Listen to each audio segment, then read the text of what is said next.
sur cette nouvelle vidéo. Un peu concept quand même, je sais pas si ça se fait déjà. En tout cas, je vais te lancer un défi. Oui, un défi de connaissance sur le monde du cinéma et des films. Donc je vais te présenter 20 films. Si tu connais, tu as déjà vu le film, tu te rajouteras un point. Voilà. Donc c'est sur 20, parce qu'il y a 20 films. Si tu as moins de 10 points, j'ai gagné le défi. Si tu as 9, 8, 7 points sur 10, j'ai gagné le défi. Si tu as plus de 10 points, 11, 12, 13, c'est toi qui as gagné ce défi. D'accord? Donc avant que je commence, moi je veux que tu mettes en commentaire je relève le défi. Ah oui, je veux te voir mettre en commentaire je relève le défi et après tu viendras rajouter ton score et tout ça. Parce que j'en connais beaucoup, ils vont pas laisser de commentaires parce qu'ils sont tellement pris une raclée sur ce défi-là qu'ils vont pas laisser de commentaires.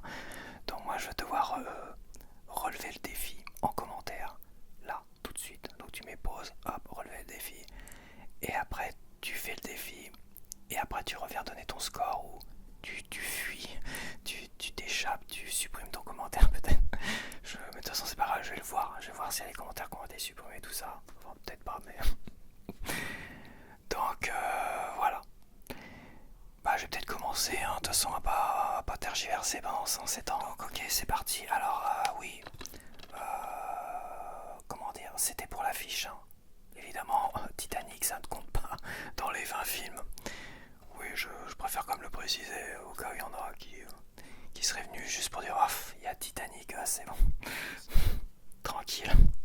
Non, ça sera comme un peu plus dur que Titanic, hein. Et j'ai quand même choisi des films que je connaissais, que j'aimais, enfin que je connaissais, oui. J'ai quand même choisi des films que j'aimais beaucoup.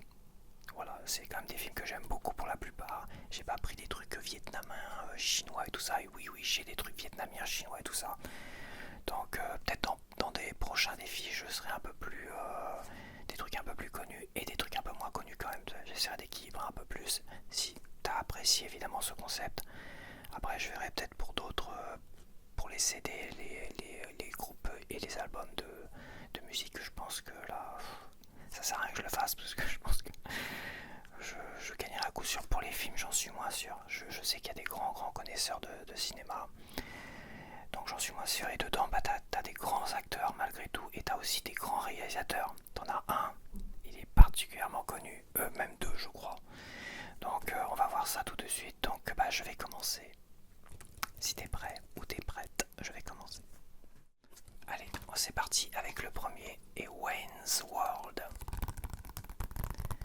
Donc Wayne's World, c'est deux potes qui ont une petite émission de télé locale, de quartier, dans leur garage, et qui sont finalement débauchés par un grand producteur, une grande maison de télévision, quoi, une grande production de télévision.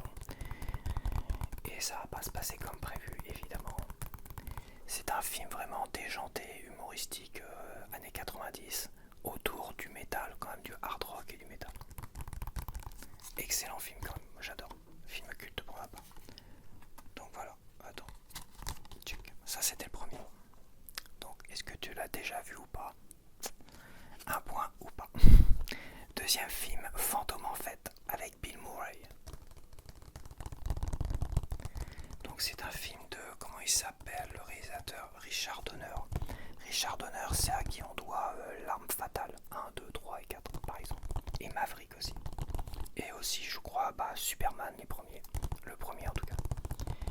Le premier avec Christopher Reeve. Donc c'est un acteur quand même connu, un réalisateur connu, relativement connu. Et c'est un film comique autour des trois fantômes, des souvenirs passés, fantômes du présent et fantômes du futur. C'est une version comique de Scrooge. D'ailleurs en anglais il s'appelle Scrooge. Donc, et en français il s'appelle Fantôme en fête sans le S. Ça c'est une faute d'orthographe de la version 4K. Hop. Voici Suzy et les Baker Boys avec Jeff Bridges, son frère Beau Bridges et la magnifique Michelle Pfeiffer. Donc c'est deux pianistes qui ne travaillent que dans les bars la nuit, tu vois, qui décident finalement décide de se renouveler en embauchant une chanteuse. Malheureusement, ça va pas se passer comme prévu. Et je n'en dirai pas plus. C'est un film de nuit. Principalement, ouais, ça se passe principalement la nuit. C'est un film assez envoûtant, comme tous les films de nuit quasiment.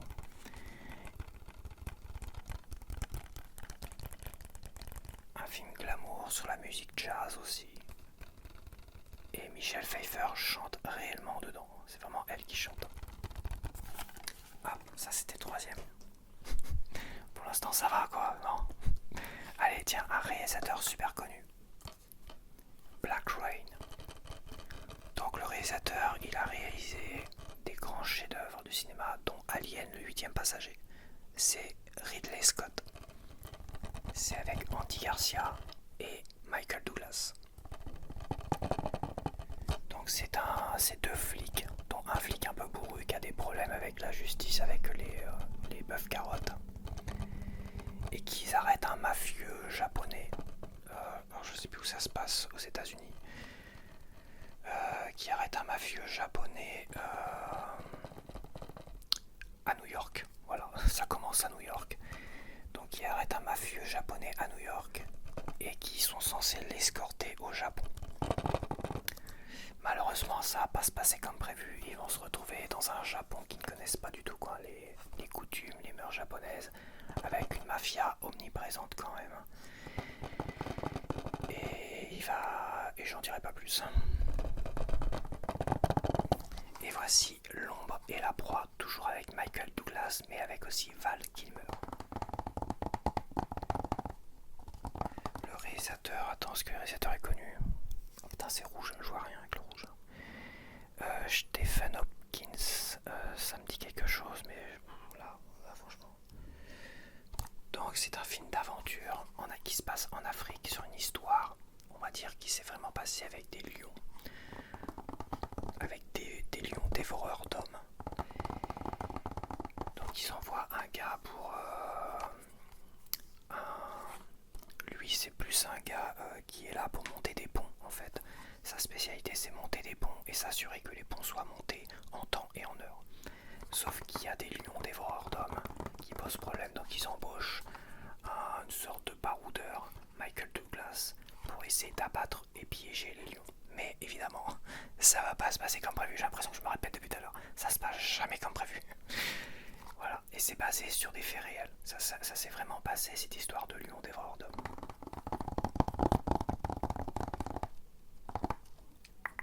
Ok, next. On a Love Song for Bobby Long avec Scarlett Johansson, un des premiers films de Scarlett Johansson. Après Lost in Translation, voilà. Oui, il y a aussi L'homme qui murmurait à l'oreille de chevaux, elle était quand même plus jeune. Mais c'est un des premiers films quand elle est, on va dire, adulte, voilà, avec Lost in Translation. Et on a aussi John Travolta dedans. Excellent film d'ambiance. Voilà, ça se passe à la Nouvelle-Orléans. Et disons que c'est une jeune femme qui apprend la mort de sa mère et elle hérite de la maison de sa mère. Sauf que quand elle arrive dans sa maison à la Nouvelle-Orléans, il y a deux gars qui squattent la baraque et qui estiment être en droit de la squatter et de rester en fait. Et je n'en dirai pas plus, vraiment un film d'ambiance vraiment sympa. Et Scarlett Johansson est vraiment magnifique dedans. Franchement, si t'adores Scarlett Johansson, c'était Scarlett Johansson avant les Avengers, tout ce que tu veux. Donc là, je veux dire qu'elle était... elle avait un rôle plus... pour elle, tu vois, Lost in Translation, plus Love Song, on était vraiment dans des petits rôles. Enfin, pas des petits rôles, je veux dire des rôles indés. Qui appelle plus à un jeu d'acteur, tu vois, un vrai jeu d'acteur. Les Marvel Legends, bon bah c'est autre chose, on peut pas dire que c'est des acteurs à Oscar, alors que là c'est plus des rôles à Oscar quand même. Très très bon film. Après on a Une journée de fou. J'adore ce film. C'est une comédie sur des gens qui sont internés dans un hôpital, un institut psychiatrique, et qui à un moment donné sont invités par leur aller voir un match de baseball à New York. Sauf que ça se passe pas comme prévu. C'est vrai, ça se passe pas comme prévu. Et bah, ils vont se retrouver livrés à eux-mêmes à New York et vont être à la recherche de leur psychiatre qui a disparu. Donc lui c'est un colérique, un nerveux, lui c'est un maniaque, lui c'est un pervers qui se met toujours à poil, et lui là c'est un peureux, gna gna gna, donc voilà.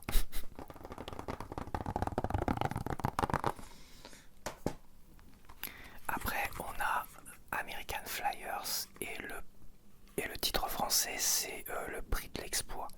Parce que je l'avais en VHS et on avait le titre français, donc le prix de l'exploit et American Flyers avec Kevin Costner, et les autres sont moins connus. David Grant il est moins connu, Alexandra Paul moins connu, Ray Dan Chang est moins connu, sauf peut-être pour ceux qui connaissent bien les années 80-90. Donc c'est un frère qui est champion de cycliste aux États-Unis et qui débarque comme ça chez sa mère, avec qui il a perdu un peu contact, tu vois, beaucoup contact, et il décide d'emmener son petit frère avec lui pour participer à un grand championnat. Mais, et il y a un mais, non ça ne se passe pas comme prévu. C'est pas ça du tout, c'est qu'à un moment donné, c'est pas les vraies raisons de pourquoi il emmène son frère. Voilà. C'est vraiment un film touchant, qui est intéressant. Les musiques sont très vieillottes, par contre elles ont mal vieilli, mais voilà. C'est un film que j'aime beaucoup, un petit film coup de cœur. Et si tu connais ce film-là, bah bravo. Mais je pense pas quand même, je pense que très peu doivent connaître ce film-là. Là, on a Mélodie pour un meurtre avec le grand Al Pacino et Hélène Barkin. C'est un film policier. Il y a aussi, comment il s'appelle l'autre acteur, John Goodman aussi. John Goodman. C'est un film policier sur les rencontres. Donc t'as les petites annonces. Avant c'était dans les journaux, tu laissais une petite annonce dans le journal. Tu téléphonais, tu proposais des rencarts et tout ça. Sauf que apparemment il y aurait quelqu'un qui tuerait des gens, qui irait à des rencarts. Donc on a deux policiers, dont Al Pacino et John Goodman, qui se font passer pour des gars qui cherchent compagnie, tout ça. Donc ils laissent des petites annonces dans les journaux et participent à plein de rencarts et tout ça pour essayer de déloger le meurtrier ou la meurtrière. Pour eux, peut-être que c'est une meurtrière, un meurtrier, ça pas trop. Et ça se passe pas comme prévu. C'est simple. Ça se passe pas comme prévu. Et je n'en dirai pas plus. Mélodie pour un meurtre.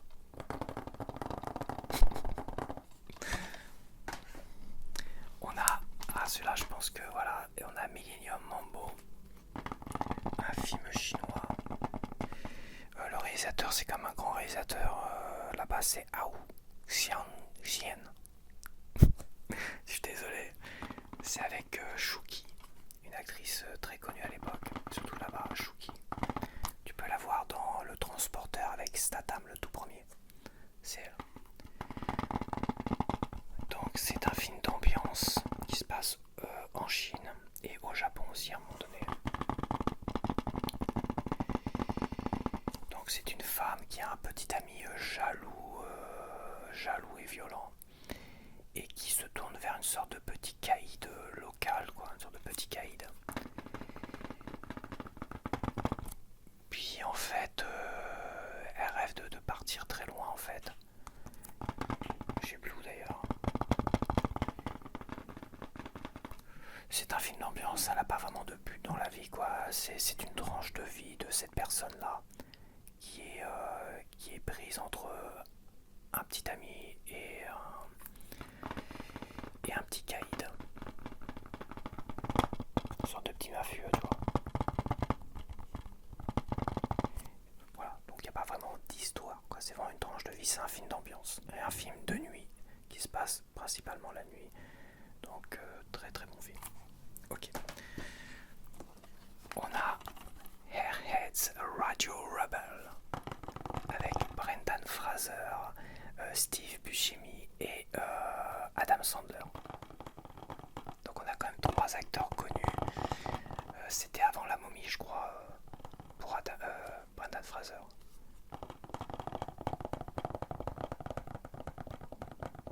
Peut-être pas. Si, ah si. Là ils mettent La Momie, donc c'était peut-être après La Momie. 2002. C'était après La Momie, si. Après La Momie. Donc ces trois musicos de métal qui à un moment donné prennent la décision de braquer une station de radio pour les obliger à passer leur cassette, leur maquette, voilà, leur maquette de leurs chansons et tout ça. Et ça se passe pas comme prévu. C'est vrai, ça se passe pas comme prévu. Tiens, c'est bizarre, je sais comment faire des films maintenant. C'est à un moment donné, gna gna gna gna gna, et ça se passe pas comme prévu.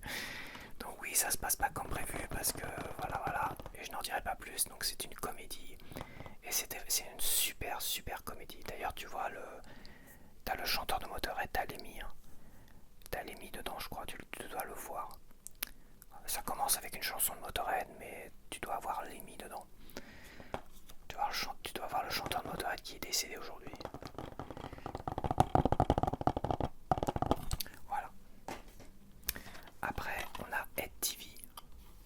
J'avais déjà présenté dans une de mes vidéos en direct sur Ed TV avec Matthew McConaughey, Woody Harrelson, deux potes dans la vie, hein.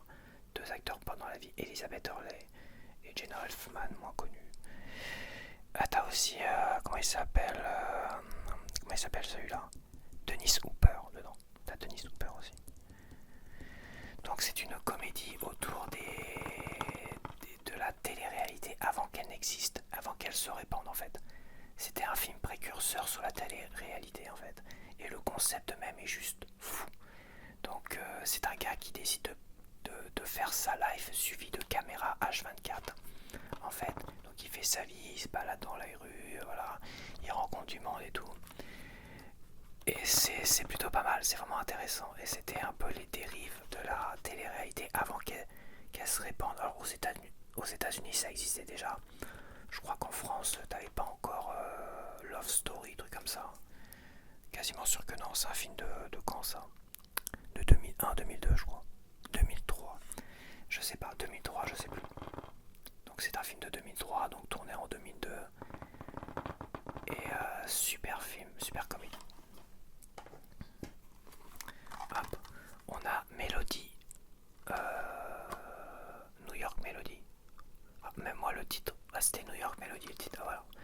On a New York Melody, que j'ai été voir au cinéma d'ailleurs, ça me faisait très envie. Donc c'est avec, attends, je vais pas dire de conneries, ça va être marqué dessus, Keira Knightley, Mark Ruffalo, Hailey Steinfeld, ah ouais, je me rappelle plus, Adam Levine, qui est le chanteur Adam Levine, James Corden et Catherine Keener aussi, qui est plus ou moins connue. Donc c'est un petit producteur, ou non, c'est pas un producteur, c'est un gars qui cherche des nouveaux talents et qui travaille avec des maisons de production, qui cherche à signer des nouveaux talents, et il rencontre cette femme dans un petit bar chantant où ça chante, et elle chante, elle fait de la guitare, tout ça, elle est vachement douée, et lui il était là à ce moment là, et il décide finalement d'essayer de la produire et tout. Vraiment une super comédie romantique. Vraiment j'adore. Je crois pas qu'il y ait vraiment une relation entre deux. C'est plus une relation amicale entre deux, je crois. Attends. Quoique c'est assez. Ça fait un peu comme Lost in Translation, on sait pas trop sur quel pied danser, tu vois. C'est un peu comme ça. Ça fait longtemps que je l'ai pas vu. Je l'ai vu au cinéma et je l'ai vu après en Blu-ray. J'ai aussi la bande originale en CD parce que j'aime beaucoup la musique. Ok.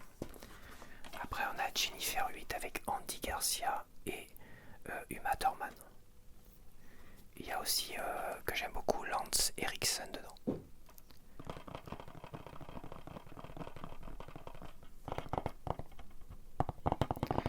Donc c'est un flic qui cherche à arrêter de fumer. Oui, c'est important. Donc il recherche, je crois, un tueur en série. Attends, comment ça commence le film?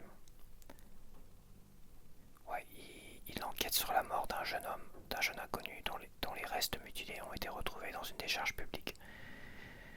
Voilà, donc il recherche un tueur en série.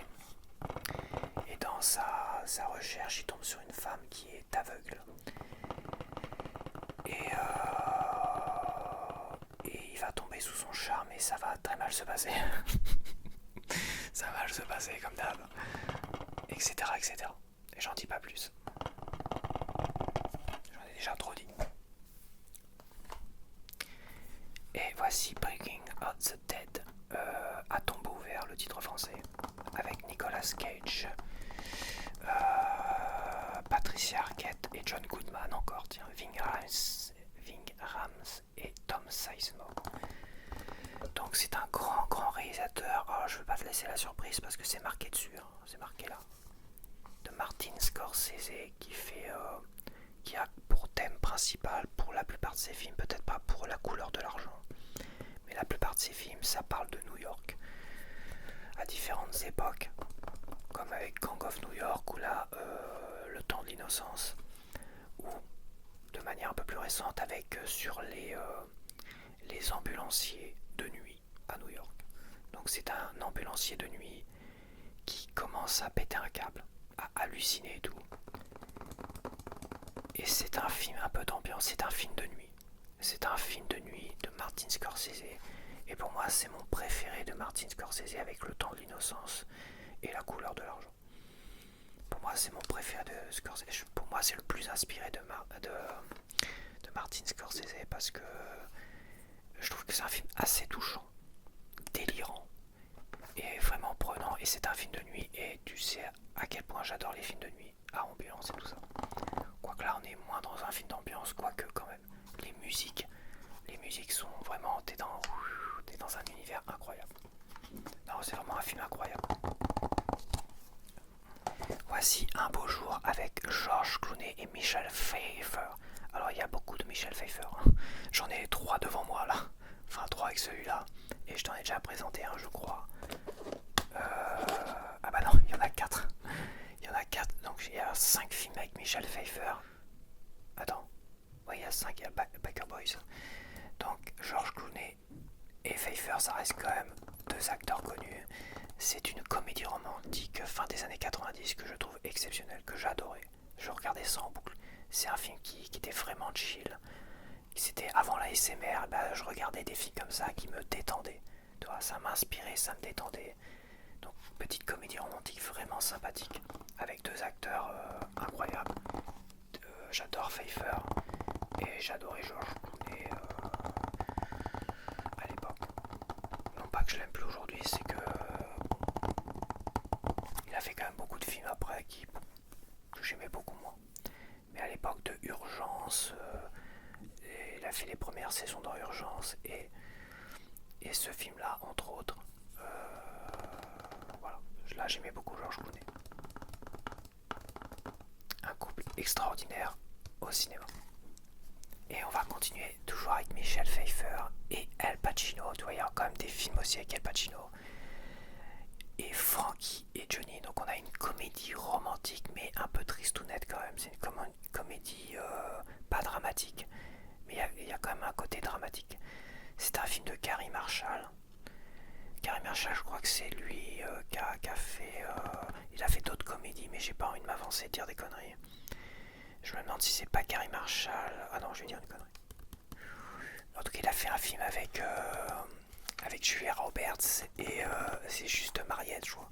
Juste Mariette, mais Julia Roberts et je m'en souviens plus. Putain, j'ai des trous de mémoire aujourd'hui, c'est la vieillesse, hein, c'est comme ça. Donc je vais t'expliquer comme le film. Donc c'est un gars qui sort de prison, Al Pacino, et qui se fait embaucher dans un petit restaurant en tant que cuisinier et il rencontre la serveuse Michelle Pfeiffer et il lui fait une drague de malade. Voilà, il lui fait une drague de malade. Et puis ça va très mal se passer. Ça tu verras bien de toute façon, je vais pas te spoiler. Donc il y a comme un fond très dramatique. On n'est pas vraiment dans la comédie. On est plutôt dans une romance un peu dramatique. Il y a très peu de comédie dedans. C'est pas drôle. en fait. Il n'y a pas de drôlerie, c'est assez pathétique, c'est un peu angoissant. Et c'est quand même des gens meurtris. Lui, il sort de prison. Voilà, il a une vie derrière et tout ça qu'il laisse derrière lui. Que voilà, ça je vais pas spoiler non plus. Et elle, c'est pareil. Elle a un lourd passé au niveau de ses relations et tout ça. Donc on est vraiment plus dans une romance un peu dramatique. On peut pas vraiment parler de comédie. Mais c'est un super film. Très très bon film. Avec 2 acteurs exceptionnels. Bon voilà, Michel Pfeiffer le retour et Harrison Ford dans Apparence.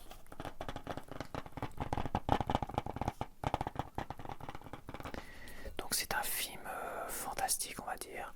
On a une femme, Michel Pfeiffer, qui reste, je crois, c'est dans la maison de vacances. Ça, ils décident de s'installer dans une maison leur maison de vacances, tu vois. Et en fait, pendant que lui va travailler, elle va souffrir d'hallucinations en fait. Et elle va enquêter sur ses hallucinations, sur ses phénomènes étranges, sur ses apparences. Et ça va très mal se passer aussi.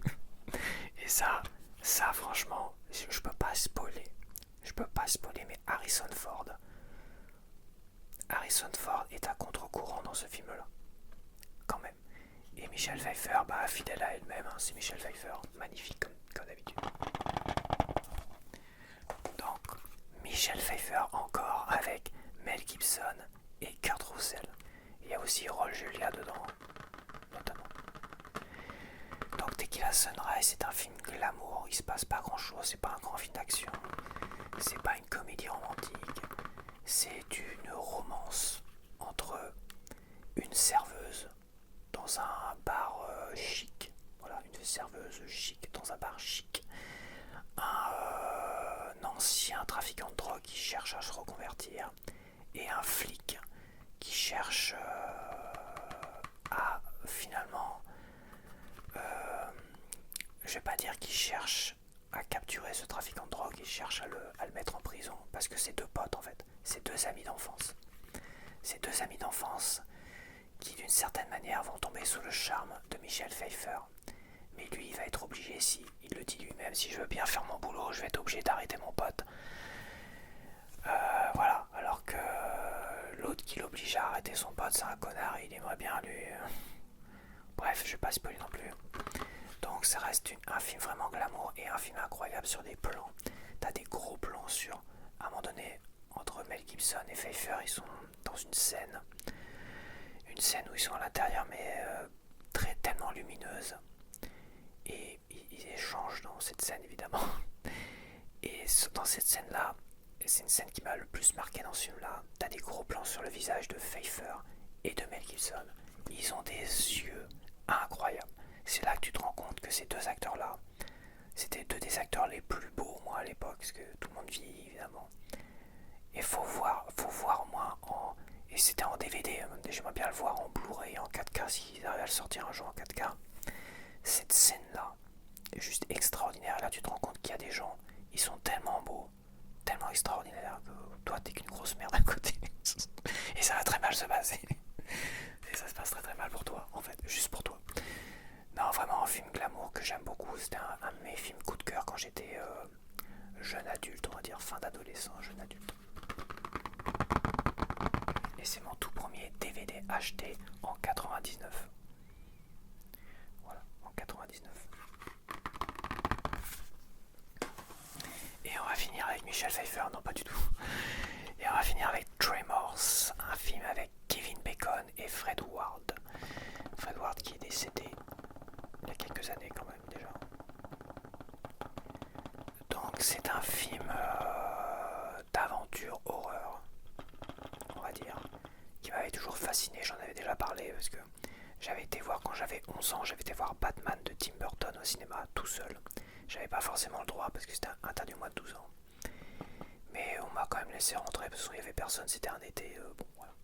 Et il y avait en affiche cette affiche-là. Et elle m'avait pas traumatisé, mais elle m'avait... Oh, c'est quoi ce truc-là? C'est quoi cette affiche-là? Et pendant longtemps, j'ai cherché à voir ce film-là, jusqu'au moment où mon pote me l'a enregistré sur Canal+. Ou peut-être pas. Je crois que son père, il voulait plus que j'enregistre à ce moment-là de film. il voulait plus que son fils enregistre des films pour moi. Donc il m'a invité à venir le voir chez lui sur Canal+. Donc ça raconte l'histoire de... Donc c'est dans une petite ville abandonnée du Texas, hein, je crois, du Nevada. Voilà, donc petite ville du Nevada, donc c'est pas le Texas. Petite ville abandonnée dans le désert du Nevada, où il y a des secousses sismiques, des choses étranges et des gens qui disparaissent et tout ça. Donc apparemment il y aurait une créature dans le sous-sol qui voudrait dévorer des hommes ou je sais pas quoi, donc ils vont enquêter. Alors c'est pas des enquêteurs, hein, c'est des gars qui font le ménage, qui font des petits boulots ici ou là, quoi. Et dans un premier temps ils vont chercher à fuir la ville pour aller travailler ailleurs. Et en fait ils vont être confrontés à cette créature et je vais pas en dire plus. Donc voilà, donc c'est terminé. Donc dis-moi ton score, j'espère que tu as noté les points. À mon avis il va peut-être pas avoir beaucoup de points. Oh, j'exagère, ça se trouve il y a des grands connaisseurs. Donc voilà, je vais te laisser, j'espère que tu as apprécié quand même. Si tu veux que je te refasse des trucs comme ça sur les films. Donc là je pense que j'ai plus dur en film, mais j'ai aussi moins dur. J'essaierai quand même de faire un peu plus équilibré quand même. Je pense que là c'était peut-être assez dur, peut-être pas. Peut-être que c'était facile pour toi. Donc voilà, n'hésite pas à me dire ton score en commentaire et à me dire si tu voudrais que je refasse des vidéos à défi comme ça d'ailleurs, sur les films ou sur autre chose. Peut-être, on verra bien. Allez, bye bye.